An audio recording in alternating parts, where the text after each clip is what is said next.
Hello everyone, welcome back to translation. তো এই ভিডিওতে আমরা ক্লাস 7-এর আগস্ট 2021 পার্ট 5-এ যে মডেল অ্যাক্টিভিটি টাস্কগুলি দেওয়া হয়েছে তার প্রত্যেকটি সাবজেক্টের উত্তর সম্পর্কে আলোচনা করব। তো ভিডিওটি অবশ্যই প্রথম থেকে শেষ পর্যন্ত দেখো, যাতে ক্লাস 7-এর প্রত্যেকটি সাবজেক্টের উত্তর তোমরা সঠিকভাবে করে নিতে পারো। তো চলো দেরি না করে ভিডিওটি শুরু করি। তো 1 নম্বর কোশ্চেনটি দেখো, এখানে বলা হয়েছে তুমি কেন এত তাড়াতাড়ি করছো।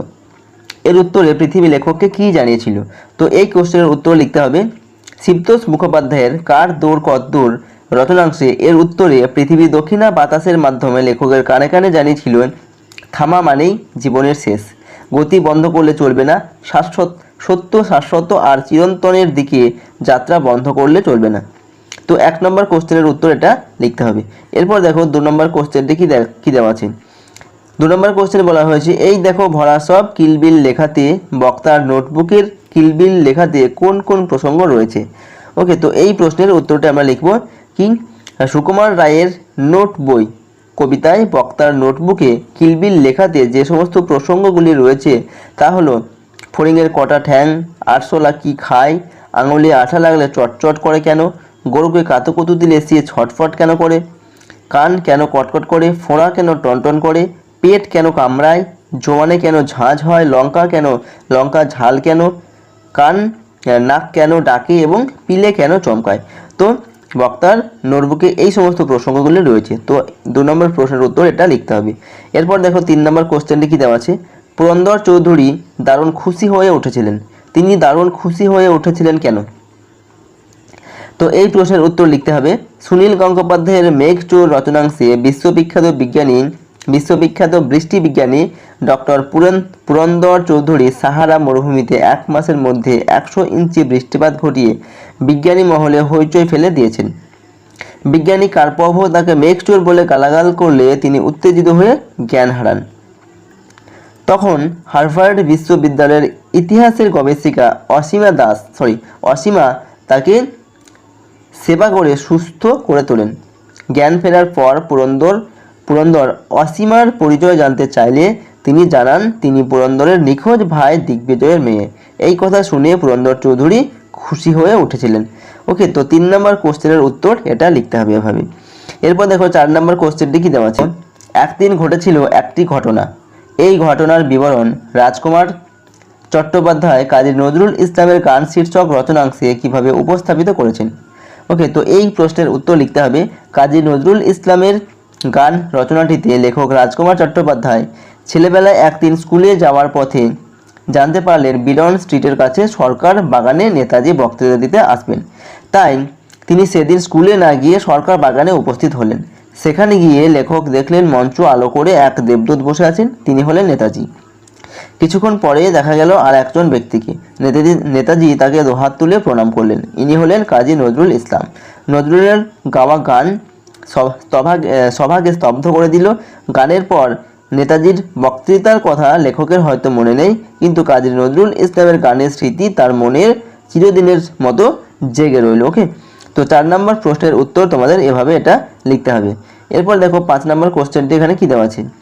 5 নম্বর কোশ্চেনে বলা হয়েছে মূঢ় ওরা ব্যর্থ মনস্কাম। স্মৃতিচিহ্ন কবিতায় কবি কাদের কেন মূঢ় এবং ব্যর্থ মনস্কাম বলেছেন। তো এই প্রশ্নের উত্তর তোমাদের লিখতে হবে স্মৃতিচিহ্ন কবিতায় কবি কামিনী রায় সাম্রাজ্যলোভী শাসকদের এবং তীব্র যশলোভী ব্যক্তিদের মূঢ় এবং ব্যর্থ মনস্কাম বলেছেন।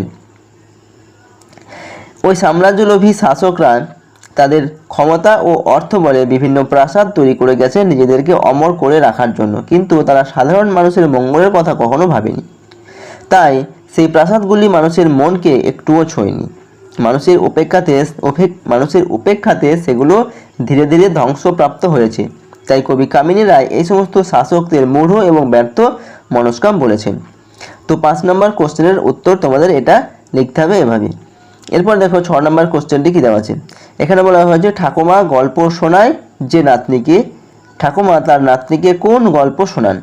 তো এই প্রশ্নের উত্তর হবে সুকান্ত ভট্টাচার্যের চিরদিনের কবিতায় ঠাকুমা তার নাতনিকে আকালে অভাবের শিকার হয়ে গত বছর বহু লোক কিভাবে দিশেহারা হয়ে গ্রাম ছেড়ে চলে গেল সেই গল্পই শোনান। তবুও গ্রামটিতে আজও পাখির ডাকে সকাল হয়। কামার কুমোর তাঁতি প্রভৃতি পেশার মানুষ নিজের নিজের কাজে যোগ দেয়। গ্রামের চাষিরা সবুজ খেতে দুপুরবেলা চাষ করতে করতে এই নানা ধরনের কাজের শব্দ শুনতে পায়। এরই মাঝে একদিন হঠাৎ চাষির বউ জল আনতে গিয়ে ঘোমটা সরিয়ে লক্ষ্য করে মাঠের সবুজ জমিতে ফসল ধরেছে। দুর্ভিক্ষে বিপর্যস্ত এই গ্রামের সবুজ ক্ষেতের ফসলের মধ্যেই রয়েছে ভালোভাবে বেঁচে থাকার আশা, সুবর্ণ যুগের স্বপ্ন। ওকে, তো 6 নম্বর প্রশ্নের উত্তর তোমাদের এটা এভাবে লিখতে হবে। এরপর দেখো 7 নম্বর কোশ্চেনটি এখানে কি দেওয়া আছে। 7 নম্বর প্রশ্নে বলা হয়েছে, কলকাতা শহরটা আমি মোটেই পছন্দ করিনি। পত্রলেখক তার কলকাতা শহরকে অপছন্দের কোন যুক্তি দিয়েছেন? ওকে, তো এই প্রশ্নের উত্তর হবে ভানু সিংহের পত্রাবলী রচনায় পত্রলেখক রবীন্দ্রনাথ ঠাকুর কলকাতা শহরটিকে মোটেই পছন্দ করেন না, কারণ তার মনে হয় এটা ইট কাঠ দিয়ে তৈরি একটা বিশাল জন্তু। সেই জন্তুটা যেন কবির সমস্ত সত্তাকে আচ্ছন্ন করে একেবারে গিলে খেতে চাইছে। এছাড়া এখানে বর্ষার সৌন্দর্য উপভোগ করা যায় না। বৃষ্টি যে নাচের ছন্দে মাটির বুকে পড়ে এখানকার অট্টালিকার জন্য তা বোঝা যায় না। ফলে এমন পরিবেশে মানুষের মনের মধ্যে কোনো গান জেগে, এখানে এটা গান হবে, মনের মধ্যে কোনো গান জেগে ওঠে না। তাই রবীন্দ্রনাথ ঠাকুর কলকাতা শহরটিকে একেবারেই পছন্দ করেন না। Read the following passage and answer the questions given below. প্যাসেজটি পড়ো এবং যে কোশ্চেন দেওয়া আছে সেই কোশ্চেনগুলো আনসার দাও। তো প্রথম আমরা প্যাসেজটি পড়ে নেবো, তারপর নিজের কোশ্চেনগুলো আনসার দেবো। ওকে, তো দেখো প্যাসেজটিতে কি দেওয়া আছে। we would find a hammer for him, আমরা তার জন্য একটা হাতুড়ি খুঁজতাম, ওকে, খুঁজে আনতাম। and then he would have lost sight of the mark he had made on the wall, তারপর কি হতো, তিনি দেয়ালে যে একটা মার্ক, একটা চিহ্ন করে রাখতেন, সেই চিহ্নটা তিনি হারিয়ে ফেলতেন। where the nail was to go in, যেখানে পেরেকটাকে তিনি পুঁতবেন, ঠিক আছে, সেই জায়গাটা তিনি চিহ্নিত করে রাখতেন, কিন্তু সেটা খুঁজে পেতেন না। each of us had to get up on the chair beside him, তো আমাদের প্রত্যেককেই তার পাশের যে চেয়ার, সেই চেয়ারটার উপরে উঠতে হতো। and see if we could find it, এবং আমাদেরকে দেখতে হতো যে আমরা সেই যে জায়গাটা তিনি মার্ক করে রেখেছিলেন সেটা আমরা খুঁজে পাই কিনা। we would each discover it in a new place, ওকে, তো আমরা প্রত্যেকেই তার সেই মার্ক করা জায়গাটা কিন্তু খুঁজে পেতাম না, প্রত্যেকেই একটা আলাদা আলাদা জায়গা আমরা দেখাতাম, ঠিক আছে, একই জায়গায় প্রত্যেকে আমরা দেখাতাম না। and he would call us all fools, এবং তিনি আমাদের বলতেন আমরা সবাই নাকি বোকা, যে কেউ তার সেই চিহ্নিত জায়গাটা খুঁজে ঠিকমতো সঠিক জায়গা খুঁজে বের করতে পারলাম না। trying to reach a point 3 inches beyond what was possible for him to reach, ওকে, তো এখানে কি বলা হচ্ছে না, trying to reach a point 3 inch beyond, 3 ইঞ্চি পিছনে একটা বিন্দুতে যাওয়ার চেষ্টা তিনি করতেন, ঠিক আছে, এবং যেটা তার পক্ষে যাওয়া সম্ভব ছিল, কিন্তু কি হতো, the string would slip, string মানে কি, সরু সুতো বা দড়ি এরকম কিছু, সেটা কি হতো, স্লিপ করে যেত বা পিছলে যেত।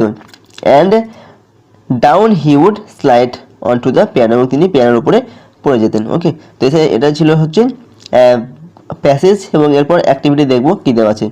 অ্যাক্টিভিটি 1-এ আছে রিঅ্যারেঞ্জ দ্য ফলোয়িং সেন্টেন্সেস, এখানে কিছু সেন্টেন্স দেওয়া আছে, সেগুলোকে অ্যারেঞ্জ করতে হবে নাম্বারিং করে। তো প্রথমে 1 নম্বর দেওয়া আছে each of us would discover a new place, আমরা প্রত্যেকে একটা নতুন নতুন জায়গা আবিষ্কার করতাম, মানে ঠিক জায়গাটা খুঁজে পেতাম না। দ্য হামার ওয়াজ ফাউন্ড, তো প্রথমেই কিন্তু এটা আমরা প্যাসেজে দেখেছি, প্রথমেই কিন্তু এটা আছে, প্রথমে তারা একটা হাতুড়ি খুঁজে আনতো, ওকে, তো এটা কিন্তু দিতাম 1 number 1। He fail on to the piano, everyone has to get up on the chair beside him, প্রত্যেকেই চেয়ারের উপর উঠতে হতো। Uncle Podger would lose sight of the mark, okay, চিহ্নটা তিনি দেয়ালে করে রাখতেন সেটাকে তিনি হারিয়ে ফেলতেন। ওকে, তো প্রথমেই তারা একটা হামার খুঁজে আনতো, ওটা হাতুড়ি খুঁজে আনতো, তারপর কি হতো, আঙ্কেল পদার যেখানে মার্ক করে রাখতেন সেটাকে তিনি খুঁজে পেতেন না। ওকে, তো এটা হবে 2। তারপর কি হতো, প্রত্যেকে তারা কি চেয়ারের ওপর উঠতো এবং ওকে সেই দেখতো মার্কটা কোথায় যায়, তো এটা হচ্ছে 3 নাম্বার। আর 4-এ হচ্ছে কি, তারা প্রত্যেকেই কিন্তু আলাদা আলাদা জায়গাটাকে তারা চিহ্নিত করতো, ঠিক জায়গা তারা চিহ্নিত করতে পারতো না, এবং শেষে কি হতো, তিনি একটা পেনের উপরে পড়ে গেলেন, আমরা দেখলাম। ঠিক আছে, তো এইভাবে কিন্তু নাম্বারিং করতে হবে, 1 2 3 4 and 5। ওকে, এইভাবে এটাকে নাম্বারিং করতে হবে। আচ্ছা, নেক্সট অ্যাক্টিভিটি 2-তে আছে, দেখো অ্যাক্টিভিটি 2-তে বলা আছে আনসার দ্য ফলোইং কোশ্চেন। কিছু কোশ্চেন দেওয়া আছে, সেগুলোর আনসার লিখতে হবে। তো 1 নম্বর কোশ্চেন আছে, why was it necessary for each of them to get up on the chair beside him? কেন তাদের প্রত্যেককেই তার পাশে যে চেয়ার থাকতো সেই চেয়ারের উপরে উঠতে হতো, ওঠার প্রয়োজন হতো কেন? না, because we had to identify the mark he had made on the wall. কারণ তিনি দেয়ালে যে মার্কটা করে রেখেছিলেন, সেই মার্কটাকে বা সেই চিহ্নটাকে আমাদের সবাইকে চিহ্নিত করতে হতো। ওকে, তার জন্য আমাদের সবাইকে চেয়ারে উঠতে হতো। তো জাস্ট এটুকু লিখলে হবে। নেক্সট কি আছে, why did uncle consider each of them to be fools?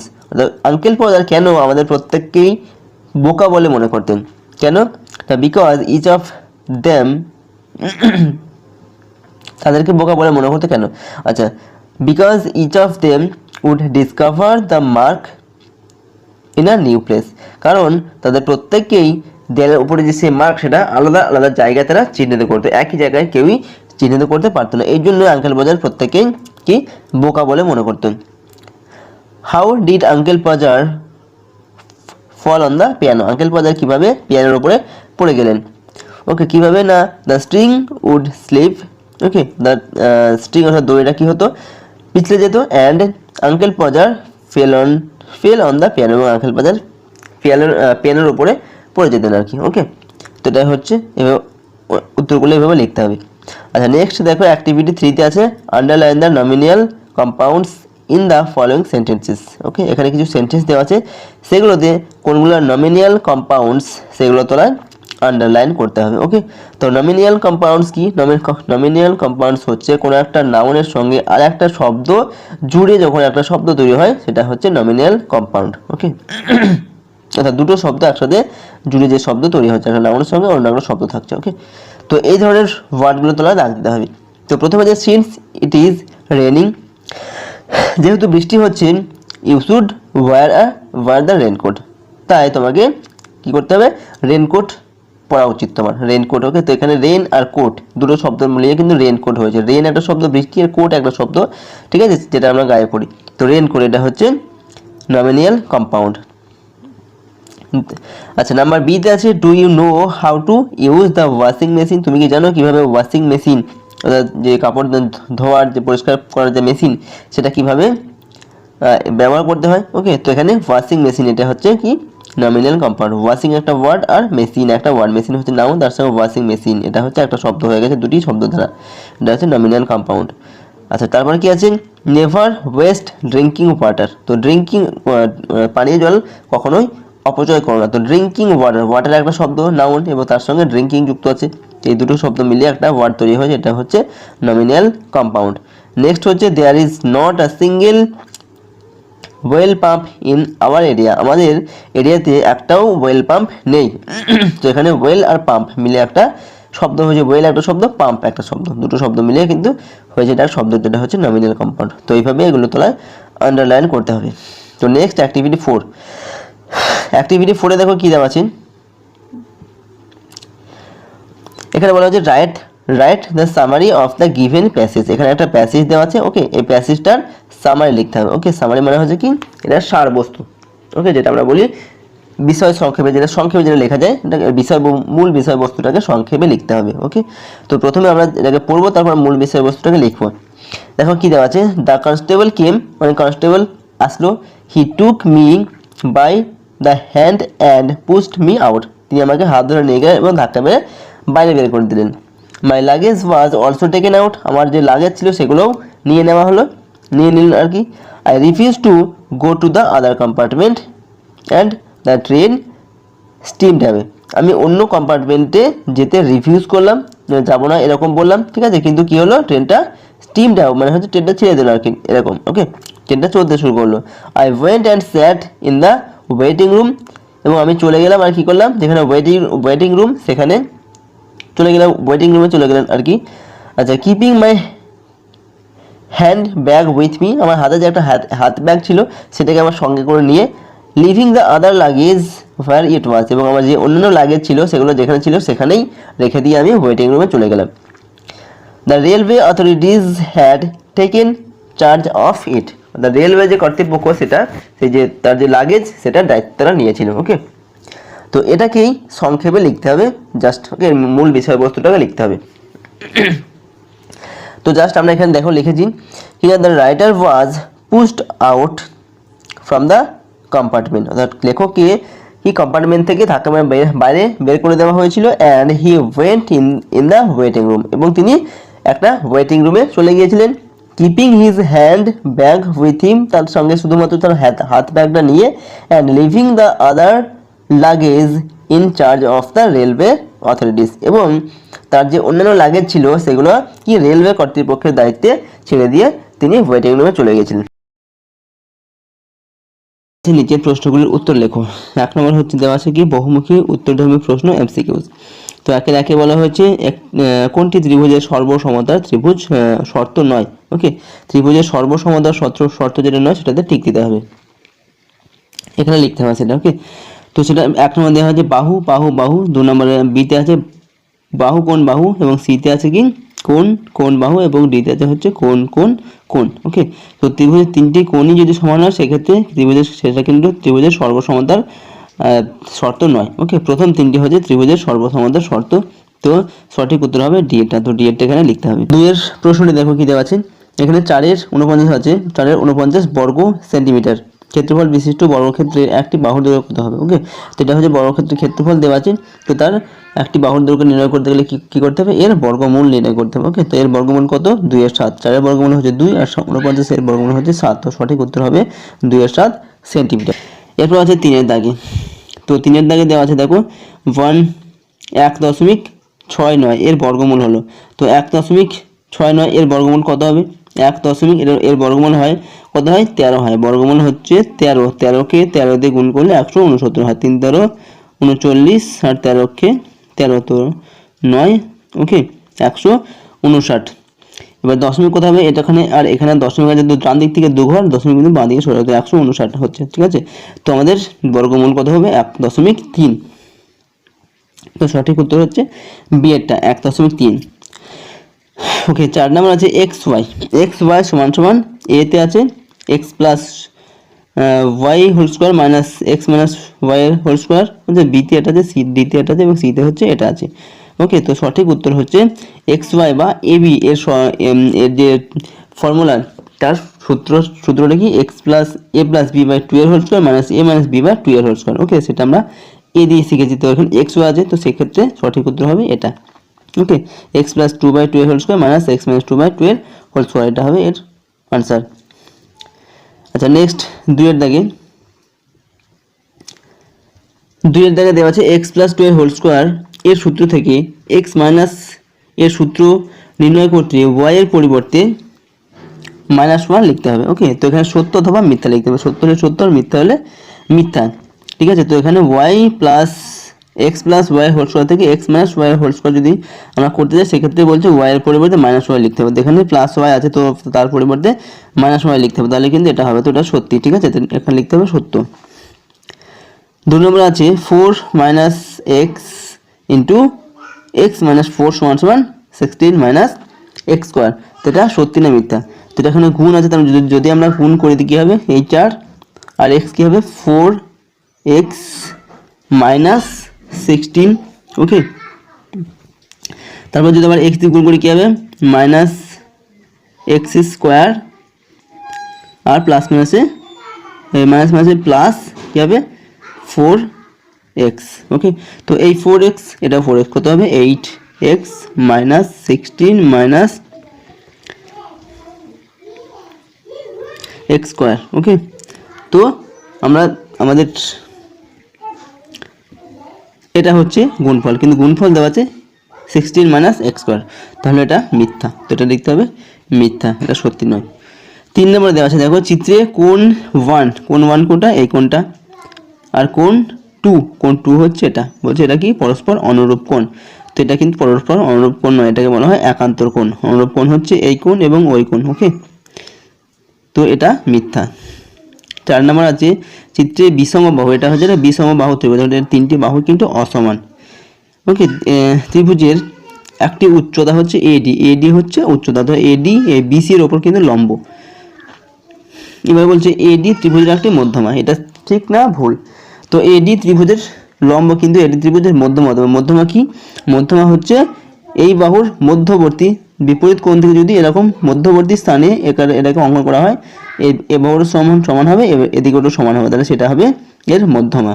তো এটা ভুল, যেহেতু এটা বিষম বাহু ত্রিভুজ, তো সেক্ষেত্রে এর লম্বটা কখনোই বিসি বাহুকে সমদ্বিখণ্ডিত করতে পারে না, তো এটা হবে মিথ্যা। এরপর আছে 3-এর 1, গণিতের ভাষায় সমস্যাটা এখানে দেওয়া আছে, এখানে সময় মিনিটের সময় দেওয়া আছে আর দূরত্ব হচ্ছে মিটার। তো 1 মিনিট 150 মিটার, আর এখানে 25 দেওয়া আছে, এখানে x দেওয়া আছে। তো বলছি গতিবেগ একই থাকলে সময় ও দূরত্বের সমানুপাতিক সম্পর্কের সাহায্যে x এর মান নির্ণয় করো। তো x এর মানটা এখানে আমাদের বের করতে হবে, তো তার উত্তরটা আমরা এখানে করেছি 3-এর 1-এরটা। তো এখানে সময় আর দূরত্ব পরস্পর সরল সম্পর্কে রয়েছে। ওকে, সময় আর দূরত্ব কিন্তু এখানে পরস্পর সরল সম্পর্কে রয়েছে। তো সরল সম্পর্ক থাকলে আমরা x এর মান যদি বের করি, তো x এর জায়গায় 150 আছে, আর বাঁদিকে যেটা আছে সেটা কিন্তু উল্টে যাবে। 1-এর 25 ছিল, এটা 25-এর 1 হয়ে যাবে। ওকে, তাহলে 150 আর 125 কিন্তু গুণ হবে, গুণ করলে হচ্ছে কত আমাদের 3750 মিটার। এটাকে যদি আমরা কিমি করি তো 3 কিমি 750 মিটার হবে। তো x এর মান হচ্ছে 3 কিমি 750 মিটার। এটা গেল 3-এর 1-এর প্রশ্নের উত্তর। তো 3-এর 2-এর প্রশ্নটা দেওয়া আছে, বলা হচ্ছে কি এখানে তালিকাটির সাহায্যে একটি দ্বিস্তম্ভ লেখচিত্র অঙ্কন করো। ওকে, এখানে বছর দেওয়া আছে 2009 আর 2010, এখানে গল্পের বইয়ের সংখ্যা দেওয়া আছে 1200। ওকে, 2009, আর এখানে 2010-এ হচ্ছে 800, পড়ার বই আর গল্পের বইয়ের সংখ্যা 2009 হচ্ছে 1400 এবং 2010-এ হচ্ছে 1100। তো এটা একটি দ্বিস্তম্ভ লেখচিত্রের সাহায্যে দেখাতে হবে। ওকে, তো তার লেখচিত্রটা আমরা নিচে বানিয়েছি, তো তোমরা এভাবে সেটাকে করে নেবে। ওকে,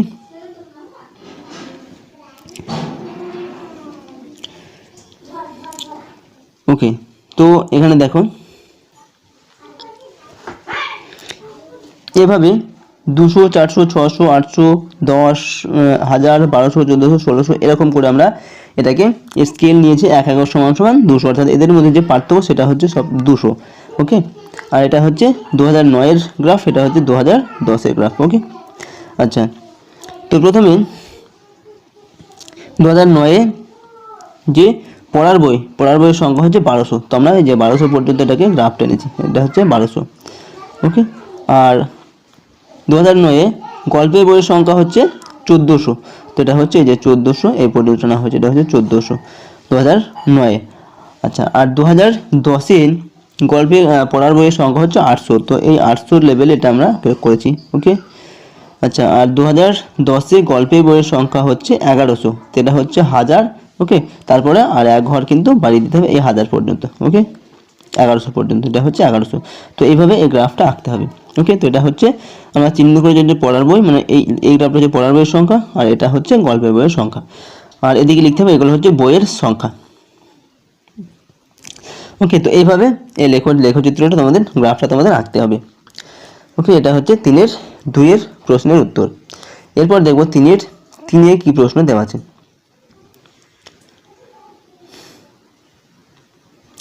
ওকে, তো 3-এর 3-এ দেখো এখানে দেওয়া আছে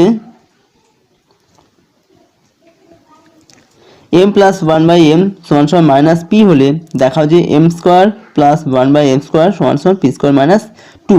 ওকে, তো এটার মান দেওয়া আছে -2, তাহলে দেখাতে হবে যে এটা সমান সমান পি স্কোয়ার মাইনাস 2। ওকে, তো তার উত্তরটা আমরা এখানে করেছি 3-এর প্রশ্নের উত্তর। ঠিক আছে, তো এখানে দেখো বাম পক্ষ বলে লিখে যে বাম দিকে যেটা সেটা লিখবো, বাম দিকে আছে কি আমাদের m square plus 1/m square. তো m square plus 1/m square মানে কি m স্কোয়ার প্লাস 1/m এর হোল স্কোয়ার করেছি, আমরা এটা a square plus b square সূত্র আকারে আমরা তৈরি করে নিয়েছি।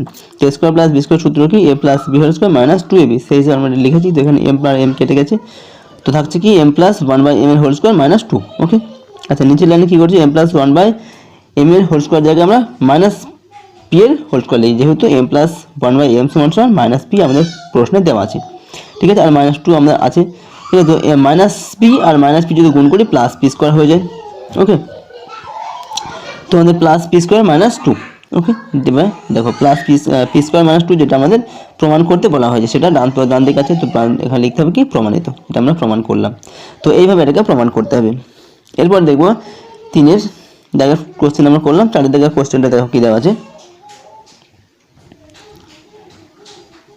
ওকে, তো 4-এর দিকে বলা হয়েছে কি করিম চাঁদের আয়তক্ষেত্রাকার জমির দৈর্ঘ্য হচ্ছে জমির দৈর্ঘ্য প্রস্থের দ্বিগুণ, অর্থাৎ প্রস্থ যা হবে দৈর্ঘ্য তার দুগুণ হবে। ওই জমির ক্ষেত্রফল হচ্ছে 578 বর্গমিটার। করিম চাঁদের জমিটির দৈর্ঘ্য প্রস্থ ও পরিসীমা নির্ণয় করো। ওকে, তো 4-এর প্রশ্নের উত্তরটা আমরা এখানে নিচে করেছি, সেখান থেকে দেখবো। ওকে, তো এখানে দেখে নেবো এই প্রশ্নের উত্তর। ধরি করিম চাঁদের আয়তাকার জমির প্রস্থ x মিটার, তাহলে দৈর্ঘ্য হবে 2x মিটার, যেহেতু দৈর্ঘ্য দুগুণ x প্রস্থের। অতএব জমিটির ক্ষেত্রফল কত হবে? দৈর্ঘ্য প্রস্থ গুণ হয় ক্ষেত্রফলের সূত্র, তো 2x গুণ x বর্গমিটার অর্থাৎ 2x স্কোয়ার বর্গমিটার। শর্ত অনুসারে 2x স্কোয়ার সমান 578 বর্গমিটার যেটা দেওয়া আছে আমাদের প্রশ্নে ক্ষেত্রফল। অতএব x স্কোয়ার সমান 578/2 হবে, 2 হবে তো 2 দিয়ে ভাগ করলে হয় কত? 289 578-কে। অতএব x সমান কি হবে? 289 এর বর্গমূল হয়ে যাবে। ওকে, 289 এর বর্গমূল করলে আমরা পাচ্ছি 17। তো 17 পেয়ে গেলে হচ্ছে আমরা জমিটির প্রস্থ। তো জমিটির প্রস্থ যদি 17 মিটার হয় তাহলে দৈর্ঘ্য কত হবে? 2 গুণ কত? 17 অর্থাৎ 34 মিটার। জমিটির প্রস্থ 17 মিটার এবং দৈর্ঘ্য হচ্ছে 2 গুণ 17 অর্থাৎ 34 মিটার। তো দৈর্ঘ্য প্রস্থ আমরা পেয়ে গেলাম 17 আর 34। এবার জমিটির পরিসীমা কত হবে? পরিসীমার সূত্র 2 দৈর্ঘ্য প্লাস প্রস্থ। তো 2 গুণ দৈর্ঘ্য হচ্ছে 34, প্রস্থ হচ্ছে 17, তো 2 গুণ 34 যোগ 17 মিটার। ওকে, তো 2 গুণ 17 আর 34 গুণ করলে 51 হয়, 51 আর 2 গুণ করলে হচ্ছে 102, তো 102 মিটার হচ্ছে আমরা পেয়ে গেলাম পরিসীমা। অতএব জমিটির দৈর্ঘ্য হচ্ছে 34 মিটার, প্রস্থ 17 মিটার এবং পরিসীমা হবে 102 মিটার। ওকে, তো 1 নম্বরে দেওয়া আছে, দেখো ঠিক উত্তর নির্বাচন করো। একে বলা হয়েছে অপ্রভ বস্তুটি হলো মোমবাতির শিখা, সূর্য, চাঁদ আর জোনাকি। তো অপ্রভ বস্তু মানে কি? যার নিজস্ব কোনো আলো নেই তাকে বলা হয় অপ্রভ বস্তু। তো মোমবাতির শিখার কিন্তু নিজস্ব আলো আছে, সূর্যেরও নিজস্ব আলো আছে, জোনাকির ও নিজস্ব আলো আছে। তো নিজস্ব আলো নেই, সেটা হচ্ছে চাঁদ। তো এখানে উত্তর লিখতে হবে কি? অপ্রভ বস্তুটি হলো চাঁদ। এখানে লিখবে চন্দ্রমাকার চাঁদ। ওকে, নেক্সট দেখো 2-এর দাগের প্রশ্নটি আছে, যেটি জীবাশ্ম জ্বালানি নয় সেটি হলো কয়লা, পেট্রোল, ডিজেল, গোবর গ্যাস। ওকে, তো কোনটি জীবাশ্ম জ্বালানি নয়? তো জীবাশ্ম জ্বালানি কোনগুলো? যেগুলো মাটির থেকে যেখানে চাপা পড়ে বহু বছর ধরে সেটা একটা জীবাশ্ম জ্বালানিতে পরিণত হয়েছে, তো সেইগুলো হচ্ছে জীবাশ্ম জ্বালানি। যেমন কয়লা, পেট্রোল, ডিজেল এগুলো হচ্ছে জীবাশ্ম জ্বালানি। ওকে, গোবর গ্যাস এটা কিন্তু জীবাশ্ম জ্বালানি নয়। তো উত্তর লিখতে হবে যেটি জীবাশ্ম জ্বালানি নয় সেটি হলো গোবর গ্যাস। ওকে, এখানে লিখবে গোবর গ্যাস। 3 আছে, উদ্ভিদের মূলের ডগায় টুপির মতো অংশের ঠিক উপরের জায়গায় যেখানে কোনো রোঁয়া থাকে না সেটি হলো মূলত্র অঞ্চল, বর্ধনশীল অঞ্চল, স্থায়ী অঞ্চল না মূলরম অঞ্চল। ওকে, তো সেটি কি না?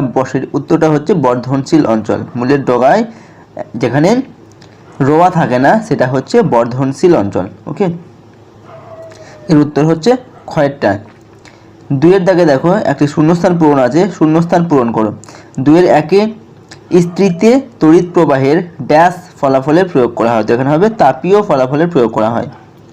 আমের আটি ড্যাশকে ঢেকে রাখে, বীজকে ঢেকে রাখে। ওকে, আমের যেটা আটি, বীজটা কিন্তু আটির ভেতরে থাকে, তো আটিটা কি করে? বীজটাকে ঢেকে রাখে। 2-এর 3-এ দেওয়া আছে, এঁচড় হলো এক ড্যাশ ফলের একটি উদাহরণ। তো এঁচড় হচ্ছে একটি যৌগিক ফল। ওকে, যৌগিক ফলের একটি উদাহরণ। 3-এর দাগে দেখো কি দেওয়া আছে, 1টি বা 2টি বাক্যে উত্তর দাও, এবং 4-এর দাগে দেওয়া আছে 3-4টি বাক্যে উত্তর দাও। তো 3-এর এবং 4-এর দাগের প্রশ্নের উত্তরগুলি আমরা অন্য একটি পেজে লিখেছি, তো সেখান থেকে এর উত্তরগুলি দেখে নেব। 3 নম্বরে বলা হয়েছে 1টি বা 2টি বাক্যে উত্তর দাও। 3-এর 1-এর কোশ্চেনটি হলো, পৃথিবী যে নিজেই একটি চুম্বক তার পক্ষে কি প্রমাণ আছে? তো এই প্রশ্নের উত্তর আমরা লিখব, একটি লোহার দণ্ডকে বহুদিন ধরে পৃথিবীর উত্তর দক্ষিণ দিক বরাবর রেখে দিলে দেখা যায় ওই দণ্ডের মধ্যে ক্ষীণ চুম্বকত্ব সৃষ্টি হয়েছে। দণ্ডটার উত্তরমুখী প্রান্তে উত্তর মেরু এবং দক্ষিণমুখী প্রান্তে দক্ষিণ মেরু সৃষ্টি হয়েছে। পৃথিবী নিজেই একটি চুম্বক বলেই দণ্ডটিও চুম্বকে পরিণত হয়েছে। ওকে, তো 3-এর 1-এর প্রশ্নের উত্তর আমাদের লিখতে হবে এটা। এরপর দেখো 3-এর 2-এর প্রশ্নটা কি আছে, কি কি উপায়ে উদ্ভিদে পরাগ সংযোগ ঘটতে পারে? ওকে, তো উত্তর হবে 1 নম্বর স্বপরাগযোগ। কোনো ফুলের পরাগরেণু যখন ওই ফুলে অথবা একই গাছের অন্য ফুলের গর্ভমুণ্ডে পড়ে বা স্থানান্তরিত হয় তখন ওই ঘটনাকে স্বপরাগযোগ বলে। 2 হচ্ছে ইতর পরাগযোগ। কোনো ফুলের পরাগরেণু যখন একই রকম অন্য উদ্ভিদের ফুলের গর্ভমুণ্ডে পড়ে বা স্থানান্তরিত হয় তখন ওই ঘটনাকে বলা হয় ইতর পরাগযোগ। তো 3-এর প্রশ্নের উত্তর লিখতে হবে এটা। এরপর দেখো 4 নম্বর কি প্রশ্ন দেওয়া আছে, 3-4টি বাক্যে উত্তর দাও। তো 4-এর 1-এ বলা হয়েছে একটি চিত্রের সাহায্যে ঘন মাধ্যম থেকে লঘু মাধ্যমে প্রতিসরণের ক্ষেত্রে আলোক রশ্মির গতিপথ কেমন হবে তা দেখাও। তো এখানে একটা চিত্র এঁকে তোমাদের এই ঘটনাটাকে ব্যাখ্যা করে দেখাতে হবে। এটা হচ্ছে ঘনমাধ্যম এবং এটা হচ্ছে লঘু মাধ্যম। ঘনমাধ্যম বলতে কি, যেমন কাঁচ, জল, আর লঘু মাধ্যম হচ্ছে কি বাতাস। ঠিক আছে, তো কাঁচের ঘনত্ব বেশি এবং বাতাসের ঘনত্ব কম, তার জন্য। ঠিক আছে, তো এটা হচ্ছে ঘনমাধ্যম, এটা হচ্ছে লঘু মাধ্যম। তো এই মাধ্যমের ইএফটা হচ্ছে এই দুটি মাধ্যমের বিভেদ তল। এটা উপর দিকটা হচ্ছে ঘনমাধ্যম, এটা হচ্ছে লঘু মাধ্যম, তো মাঝখানে এটা হচ্ছে, এটাকে বলা হয় বিভেদ তল, দুটি মাধ্যমের বিভেদ তল। এ ও এটা হচ্ছে একটা আপতিত রশ্মি, এ ও পথে এসে সেটা ও বি পথে কিন্তু প্রতিষ্ঠিত হয়েছে। সেটা আসার উচিত ছিল এই পথে, কিন্তু এই পথে সোজা না আসে কিন্তু এখান থেকে মেখে গেছে। আর সিডি এটা হচ্ছে এ ইএফ, এর উপর ইএফ যে বিভেদ তল তার উপর এটা লম্ব আঁকা হয়েছে সিডিটা। ওকে, এখানে আইটা হচ্ছে আপাতন কোণ আর আরটা হচ্ছে প্রতিসরণ কোণ। ওকে, সেটাকে আর দিয়ে চিহ্ন করা হয়, এটাকে আর দিয়ে আই দিয়ে চিহ্নিত করা হয় আপাতন কোণটাকে। ওকে, আর ও হচ্ছে কি, এটা হচ্ছে আপাতন বিন্দু, এটাকে বলা হয়, এই যে বিন্দু এটাকে বলা হয় আপাতন বিন্দু, যেটাকে আমরা ও দিয়ে চিহ্নিত করেছি। তো এই পুরো ঘটনাটাকে আমাদের ব্যাখ্যা করে লিখতে হবে। আর এখানে দেখো এটা হচ্ছে আপাতন কোণ, এটা হচ্ছে প্রতিসরণ কোণ। দেখো এখানে আপাতন কোণের থেকে কিন্তু প্রতিসরণ কোণটা বড় হয়ে গেছে এবং সেটা অভিলম্ব থেকে প্রতিষ্ঠিত যে রশ্মি সেটা অভিলম্ব থেকে দূরে সরে গেছে। ওকে, অর্থাৎ সিডি থেকে কিন্তু দূরে সরে গেছে, এই পথে আসার উচিত ছিল কিন্তু সেটা দূরে সরে গেছে। তো জাস্ট এই ঘটনাটা আমাদের লিখতে হবে, যার মানে যেটা এঁকেছি এবং কি ঘটনাটা ঘটেছে সেটা লিখতে হবে। তো আমরা এখানে কি এঁকেছি না, এ ও এটা হচ্ছে আপতিত আলোক রশ্মি। ছবিটা দেখলে কিন্তু তোমরা বুঝতে পারবে। ঠিক আছে, ছবিতে যেমন যেমন আছে আমি তেমন তেমন লিখেছি, তোমরাও সেভাবে লিখবে। ও বি এটা হচ্ছে প্রতিষ্ঠিত আলোক রশ্মি, ইএফ হচ্ছে মাধ্যমদ্বয়ের বিভেদ তল, সিডি এটা হচ্ছে মাধ্যমদ্বয়ের বিভেদ তলের উপর অঙ্কিত লম্ব, কোণ এ ও সি হচ্ছে আপাতন কোণ এবং কোণ ডি ও বি হচ্ছে প্রতিসরণ কোণ। এটাকে বি ও ডি হিসাবে কিন্তু বি ও ডি ও লেখা যায়। ঠিক আছে, আচ্ছা এরপর কি হয়েছে সেটা লিখতে হবে। তো এখানে আপতিত আলোক রশ্মি ঘনমাধ্যম থেকে লঘু মাধ্যমে প্রতিসরণের পর অভিলম্ব থেকে দূরে সরে যায়, অর্থাৎ প্রতিসরণ কোণ আপাতন কোণের চেয়ে বড় হয়। ওকে, তো এই ঘটনাটা ঘটছে, তো জাস্ট এই ঘটনাটা এবং যা যা আমরা এঁকেছি সেটা কিন্তু এখানে লিখতে হবে। এরপর দেখো 4-2 কোশ্চেনটা কী দেওয়া আছে, সাপ কিভাবে জেকবসন্স অর্গানের সাহায্যে তার চারপাশের পরিবেশ সম্বন্ধে জানতে পারে। তো এই প্রশ্নের উত্তর আমরা লিখব, বিভিন্ন প্রাণীর দেহে নানান উদ্বায়ী যৌগের অণু বাতাসের মধ্যে দিয়ে ছড়িয়ে পড়ে। সাপ যখন তার জিভটি বাইরে বের করে তখন সেই সব যৌগের অণু জিভে আটকে যায়। তারপর সাপ মুখের মধ্যে জিভটি ঢুকিয়ে নিয়ে ওপরের তালুতে ঠেকায়, যেখানে থাকে একটি বিশেষ অঙ্গ, একে বলা হয় জেকবসন অর্গান। সাপ যখন জিভটা সেখানে ঠেকায় তখন সেই গন্ধের অণুগুলো মস্তিষ্কে উদ্দীপনা সৃষ্টি করে, আর এইভাবে সাপ চারপাশের পরিবেশ সম্বন্ধে জানতে পারে। ক স্তম্ভের সাথে খ স্তম্ভ মেলাম। ওকে, তো এখানে 1-1 দেওয়া আছে কি খলিফার অনুমোদন, তো খলিফার অনুমোদন এটা হবে ইলতুৎমিশ। ওকে, গয়েরটা। নেক্সট হচ্ছে 1-2 আছে সিজদা ও পাইবাস, তো এটা হবে কয়ের সঙ্গে মিলবে, এটা গিয়াসউদ্দিন বলবন। ওকে, তারপরে দেখো 1-3 আছে, 1-3 দেওয়া আছে কি বাজার দর নিয়ন্ত্রণ। ওকে, বাজার দর নিয়ন্ত্রণ এটা হচ্ছে আলাউদ্দিন খলজি। ওকে, আলাউদ্দিন খলজি বাজার দর নিয়ন্ত্রণ করেছিলেন। 1-4 হচ্ছে আমুক্ত মাল্যদ, এটা হচ্ছে কি কৃষ্ণদেব রায়। ওকে, ক্ষয়ের সাথে মিলবে, তো এইভাবে এগুলোকে মিলাতে হবে। নেক্সট দেখো 2-এর দাগে কী দেওয়া আছে, এখানে বলা হয়েছে কি শূন্যস্থান পূরণ করো। 2-1 বলা হয়েছে কি বন্দে গান চিলগানির সদস্য ছিলেন সুলতান গিয়াসউদ্দিন বলবন। বাংলার প্রথম স্বাধীন সুলতান ছিলেন শামসুদ্দিন ইলিয়াস শাহ। পর্তুগিজ পর্যটক পেজ বিজয়নগর পরিভ্রমণ করেন। বিজয়নগর পরাজিত হয়েছিল তালিকটের যুদ্ধে। ওকে, তো এইভাবে এই শূন্যস্থানগুলি পূরণ করতে হবে। এরপর দেখো 3-এর দাগে কোশ্চেন দেওয়া আছে। 3 দাগে বলা হয়েছে সংক্ষেপ বলতে দাও 30 থেকে 50টি শব্দে। 3 একে বলা হয়েছে ইকতাস ব্যবস্থা কি আর খলজি বিপ্লব বলতে কি বোঝো, এবং 4 দাগে দেওয়া আছে নিজের ভাষায় উত্তর লেখো 100 থেকে 120টি বাক্যের মধ্যে শব্দের মধ্যে কৃষ্ণদেব রায়কে কেন বিজয়নগরের শ্রেষ্ঠ শাসক বলা হয়। তো এই 3টি প্রশ্নের উত্তর আমরা অন্য একটি পেজে লিখেছি, তো সেখান থেকে প্রশ্নগুলোর উত্তর আমরা দেখে নেব। ওকে, তো 3 1 নম্বরে দেওয়া আছে ইকতা ব্যবস্থা কি। তো এর উত্তর লিখতে হবে সুলতানি শাসন ব্যবস্থা সামরিক শক্তির উপর নির্ভরশীল ছিল।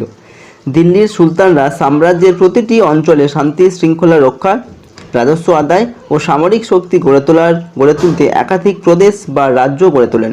এগুলিকে বলা হতো ইকতা। তো 3 1 প্রশ্নের উত্তরটা তোমরা এভাবে লিখবে। 3 2 দাগে দেখো কি প্রশ্ন দেওয়া আছে। 3 2 দাগে বলা হচ্ছে কি খলজি বিপ্লব বলতে কি বোঝো। তো এই প্রশ্নের উত্তর হবে 1290 খ্রিস্টাব্দে জালালউদ্দিন ফিরোজ খলজি বলবনের বংশধরদের ক্ষমতা থেকে সরিয়ে দিয়ে নিজে দিল্লির শাসন ক্ষমতা দখল করেন। এই ঘটনা ভারতের ইতিহাসে খলজি বিপ্লব নামে খ্যাত। ওকে, তো এই প্রশ্নের উত্তর সংক্ষেপে তোমরা এভাবে এটা লিখবে। এবার দেখো 4 দাগে কি প্রশ্ন দেওয়া আছে। এখানে বলা হয়েছে নিজের ভাষায় লেখো 100 থেকে 120টি শব্দের মধ্যে কৃষ্ণদেব রায়কে কেন বিজয়নগরের শ্রেষ্ঠ শাসক বলা হয়। ওকে, তো এই প্রশ্নের উত্তর হবে কৃষ্ণদেব রায়কে বিজয়নগরের শ্রেষ্ঠ শাসক বলার কারণগুলি হলো 1 নম্বর হচ্ছে তার রাজত্বকালে বিজয়নগর গৌরব সবচেয়ে বেড়ে গিয়েছিল এবং রাজ্যের সীমানা বহুদূর পর্যন্ত বিস্তৃত হয়েছিল। 2 হচ্ছে অভ্যন্তরীণ ও বৈদেশিক বাণিজ্যের প্রসার ঘটিয়েছিলেন। 3 হচ্ছে শিল্প সাহিত্য সঙ্গীত এবং দর্শন শাস্ত্রের উন্নতি ঘটেছিল তার সময়ে। ওকে, 4 নম্বর পয়েন্টে দেখো। 4 নম্বর হচ্ছে পর্তুগিজ পর্যটক পেজ রাজা কৃষ্ণদেব রায়ের প্রশংসা করে বলেছেন রাজাদের মধ্যে তিনি সর্বাপেক্ষা পণ্ডিত এবং সর্বোত্তম একজন মহান শাসক এবং সুবিচারক, সাহসী ও সর্বগুণান্বিত। ওকে, 1 নম্বরে বলা হয়েছে দেখো বিকল্পগুলি থেকে ঠিক উত্তরটি নির্বাচন করে লেখো। 1 কোশ্চেন দেওয়া আছে ভূভাগ ভাঁজ খেয়ে উপরের দিকে উঠে যে পর্বত সৃষ্টি করে তার উদাহরণ হলো সাতপুরা, ভোজ, কিলিমাঞ্জারো আর হিমালয়। তো সঠিক উত্তর হচ্ছে হিমালয়। ওকে, এটা ভূভাগ ভাঁজ খেয়ে সৃষ্টি হয়েছে। ওকে, হিমালয় পর্বতমালা। তো এখানে লিখতে হবে হিমালয়। 1 2 কোশ্চেনটি দেখো ঠিক জোড়াটি নির্বাচন করো। তো কয়ের জায়গা দেওয়া আছে নদীর উচ্চ প্রবাহ, ভূমির ঢাল কম, নদীর উচ্চ প্রবাহ, নদীর ক্ষয়কাজ, নদীর প্রধান ক্ষয়কাজ। গয়ে আছে নদীর নিম্ন প্রবাহ, ভূমির ঢাল বেশি, নদীর নিম্ন প্রবাহ, নদীর প্রধান কাজ বহন। ওকে, তো এখানে দেখো প্রথমে দেওয়া আছে নদীর উচ্চ প্রবাহ, সেখানে ভূমির ঢাল কম। নদীর যেখানে উচ্চ প্রবাহ সেখানে কিন্তু ভূমির ঢাল খুব বেশি হয়, যার জন্য নদীর প্রবাহ খুব বেশি হয়। তো এটার সাথে এটা কিন্তু মিলছে না। 2 নম্বরে দেখো ক্ষয়ের দেওয়া আছে নদীর উচ্চ প্রবাহ, নদীর ক্ষয় কাজ, নদীর প্রধান কাজ ক্ষয়। ওকে, তো নদীর যেখানে উচ্চ প্রবাহ হয়, যেখানে প্রচণ্ড স্রোত থাকে নদীর, তো সেখানে কিন্তু নদীর সাধারণত ক্ষয় কাজটাই বেশি হয়। ওকে, তো এখানে আমরা মিল পাচ্ছি ক্ষয়েরটা। গয়েরটাও কিন্তু মিল পাবো না আমরা। নদীর নিম্ন প্রবাহে ভূমির ঢাল বেশি, নদীর যেখানে নিম্ন প্রবাহ সেখানে ভূমির ঢাল কম হয়, যার জন্য নিম্ন প্রবাহ হয়। তো এটার সাথে এটা মিলছে না। নদীর নিম্ন প্রবাহ, নদীর ক্ষয় কাজ বহন। তো নদীর যেখানে নিম্ন প্রবাহ হয় সেখানে কিন্তু নদীর ক্ষয় কার্য হয় না, সেখানে কি হয় নদীর তলদেশে পলি মাটি সেগুলো আস্তে আস্তে থিতিয়ে পড়ে। ওকে, তো সেখানে কিন্তু ক্ষয় কাজ হয় না, ক্ষয় কাজ হয় নদীর উচ্চ প্রবাহে। তো আমাদের সঠিক উত্তর হচ্ছে ক্ষয়েরটা। তো 1 2 উত্তর আমরা পেলাম ক্ষয়ে। এরপর দেখব 1 3 দেওয়া আছে আফ্রিকা মহাদেশের মাঝ বরাবর পূর্ব পশ্চিমে বিস্তৃত কাল্পনিক রেখাটি হলো। তো আফ্রিকা মহাদেশের মাঝ বরাবর কোন রেখাটি আছে? কর্কট ক্রান্তি, মকর ক্রান্তি, মূল মধ্যরেখা আর বিষুবরেখা। বিষুবরেখা মানে হচ্ছে কি নিরক্ষরেখা। ওকে, বিষুবরেখার আরেকটা নাম হচ্ছে নিরক্ষরেখা বা নিরক্ষরেখার আরেকটা নাম বিষুবরেখা। তো এখানে আফ্রিকা মহাদেশের পূর্ব পশ্চিমে যে মাঝ বরাবর রেখা সেটা হচ্ছে কিন্তু নিরক্ষরেখা বা বিষুবরেখা। তো আমাদের সঠিক উত্তর হচ্ছে ঘয়েরটা। ওকে, তো এরপর দেখব 2 দাগের কি প্রশ্ন দেওয়া আছে। 2 দাগে দেখো এখানে বলা হয়েছে বাক্যটি সত্য হলে ঠিক এবং অসত্য হলে ভুল লেখো। তো 2 1 দেওয়া আছে ব্যবচ্ছিন্ন মালভূমির একটি উদাহরণ হলো ছোটনাগপুর মালভূমি। তো এটা হচ্ছে সত্য। ব্যবচ্ছিন্ন মালভূমির একটি উদাহরণ হচ্ছে ছোটনাগপুর মালভূমি, তো এটা লিখতে হবে সত্য। 2 2 আছে শীতল ও শুষ্ক জলবায়ুতে মাটি সৃষ্টি হতে বেশি সময় লাগে। ওকে, শীতল ও শুষ্ক জলবায়ুতে মাটির সৃষ্টি হতে বেশি সময় লাগে, এটাও কিন্তু সত্য। ওকে, উষ্ণ এবং যেখানে জনবহুল এলাকা সেখানে কিন্তু মাটির সৃষ্টি হতে কম সময়, মাটির সৃষ্টি তাড়াতাড়ি হয়। শীতল এবং শুষ্ক অঞ্চলে মাটির তাড়াতাড়ি সৃষ্টি হয় না, তো এটাও কিন্তু সত্য। আচ্ছা, 2-3 আছে, জুলাই মাসে উত্তর আফ্রিকায় যখন গ্রীষ্মকাল, দক্ষিণ আফ্রিকা তখন শীতকাল, এটাও কিন্তু সত্য। ওকে, তো এটা তো এখানেও লিখতে হবে সত্য। তো 3টি আমরা এখানে সত্য পেলাম। এরপর দেখো 3-এর দাগে দেওয়া আছে সংক্ষিপ্ত উত্তর দাও এবং 4-এর দাগে একটি কোশ্চেন দেওয়া আছে। তো এই 3টি কোশ্চেনের উত্তর আমরা অন্য একটি পেজে লিখেছি, তো সেখান থেকে এই কোশ্চেনের উত্তরগুলো আমরা দেখে নেব। 3-এর দাগে বলা হয়েছে সংক্ষিপ্ত উত্তর দাও। 3-এর 1-এর প্রশ্নটি হলো সুউচ্চ হিমালয় পর্বত কিভাবে আমাদের দেশের জলবায়ুকে প্রভাবিত করে। তো এর উত্তর হবে 1, বৃষ্টিপাত ঘটাতে সাহায্য করে। জলীয় বাষ্পপূর্ণ দক্ষিণ পশ্চিম মৌসুমী বায়ু হিমালয় পর্বতে বাধাপ্রাপ্ত হয়ে ভারতবর্ষে প্রচুর বৃষ্টিপাত হয়। ওকে, তো এটা হচ্ছে প্রথম পয়েন্ট। 2 নম্বর হচ্ছে তীব্র শীতের হাত থেকে রক্ষা করে। শীতকালে সাইবেরিয়ার তীব্র ঠান্ডা বাতাসকে হিমালয় পর্বত বাধা দিয়ে ভারতকে প্রচণ্ড শীতের হাত থেকে রক্ষা করে। ওকে, তো 3-এর 1-এর প্রশ্নের উত্তরটা আমাদের এভাবে লিখতে হবে। এরপর দেখো 3-এর 2-এ কি প্রশ্ন দেওয়া আছে। 3-এর 2-এ বলা হয়েছে মাটির দানার আকারের উপর ভিত্তি করে মাটির শ্রেণী বিভাগ করো। প্রতিটি শ্রেণীর একটি করে বৈশিষ্ট্য লেখো। তো আমরা উত্তর লিখব, মাটির দানার আকারের উপর ভিত্তি করে মাটিকে 3 ভাগে ভাগ করা যায়, যথা 1 হচ্ছে বেলে মাটি, মাটির দানার। ওকে, এবং বেলে মাটির বৈশিষ্ট্যগুলো হচ্ছে কি না, এই মাটির দানা মোটা হয় এবং দানাগুলির মধ্যে ফাঁক বেশি থাকে। এই মাটির জল ধারণ ক্ষমতা কম, ফলে কৃষিকাজ ভালো হয় না। 2 হচ্ছে এঁটেল মাটি। এই মাটির দানা খুব সূক্ষ্ম এবং দানার মধ্যে ফাঁক অত্যন্ত কম থাকে, ফলে জল ধারণ ক্ষমতা বেশি হয়, এই মাটিতে কৃষিকাজ ভালো হয়। ওকে, এরপর হচ্ছে দোআঁশ মাটি। তো দোআঁশ মাটি দেখো, এই মাটিতে বালি ও কাদার ভাগ প্রায় সমান থাকে। জল, বাতাস ও অন্যান্য উপাদান এই মাটিতে সঠিক মাত্রায় থাকে, ফলে ফসল ফলানোর পক্ষে বেশ ভালো। ওকে, তো এই প্রশ্নের উত্তর আমরা 3-এর 2-এর প্রশ্নের উত্তরটাকে আমাদের এভাবে লিখতে হবে। এরপর দেখো 4 নম্বর কোশ্চেনটা কি দেওয়া আছে। 4 নম্বর প্রশ্নে বলা হয়েছে আফ্রিকা মহাদেশের নিরক্ষীয় অঞ্চল ও ভূমধ্যসাগর সন্নিহিত অঞ্চলের স্বাভাবিক উদ্ভিদ কিভাবে জলবায়ু দ্বারা নিয়ন্ত্রিত হয় তা ব্যাখ্যা করো। ওকে, তো আফ্রিকা মহাদেশের একটা হচ্ছে নিরক্ষীয় জলবায়ু অঞ্চল আর একটা হচ্ছে ভূমধ্যসাগরীয় জলবায়ু অঞ্চলের স্বাভাবিক উদ্ভিদটা কিভাবে জলবায়ু দ্বারা প্রভাবিত হচ্ছে সেটা লিখতে হবে। তো 1 নম্বর হচ্ছে আফ্রিকার নিরক্ষীয় অঞ্চলের স্বাভাবিক উদ্ভিদের উপর জলবায়ুর প্রভাব। ঠিক আছে, তো এই উত্তর আমরা লিখব, নিরক্ষরেখার কাছাকাছি অঞ্চলে সারা বছর গরম থাকে, গড় উষ্ণতা প্রায় 27 ডিগ্রি সেলসিয়াস, মোট বৃষ্টিপাতের পরিমাণ 200 থেকে 250 সেন্টিমিটার, বা সেমি সংক্ষেপে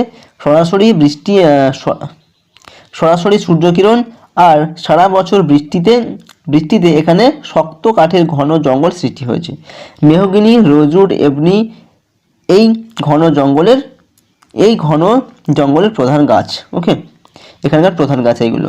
পাতা ঝরানোর নির্দিষ্ট ঋতু না থাকায় গাছগুলো সারা বছর সবুজ দেখায়, তাই এর নাম চিরসবুজ গাছের অরণ্য। এরপর দেখো 2 নম্বর পয়েন্টটা এভাবে লিখতে হবে, আফ্রিকার ভূমধ্যসাগরীয় অঞ্চলের স্বাভাবিক উদ্ভিদের উপর জলবায়ুর প্রভাব। আফ্রিকার একেবারে উত্তর পশ্চিম ও দক্ষিণ পশ্চিম অংশে ভূমধ্যসাগরীয় জলবায়ু দেখা যায়। এই জলবায়ু অঞ্চলে শীতকালে বৃষ্টি হয়। সারা বছর 50 থেকে 100 সেন্টিমিটার বৃষ্টি হয়। গরমকাল বৃষ্টিহীন থাকে, এখানে গরমকালে কাটা দেবে না, গরমকাল বৃষ্টিহীন থাকে। পাতায় নরম মোমের আস্তরণ দেখা যায়। জলপাই, ওক, আখরোট, ডুমুর, কর্ক ইত্যাদি গাছ এখানে জন্মায়। গরমকালে জলের সন্ধানে গাছের মূল মাটির গভীরে চলে যায়। কমলালেবু এবং আঙুর ফলের বাগান এখানে দেখা যায়। ওকে, সঠিক উত্তরটি নির্বাচন করো। 1-এর কয়ের দাগে বলা হয়েছে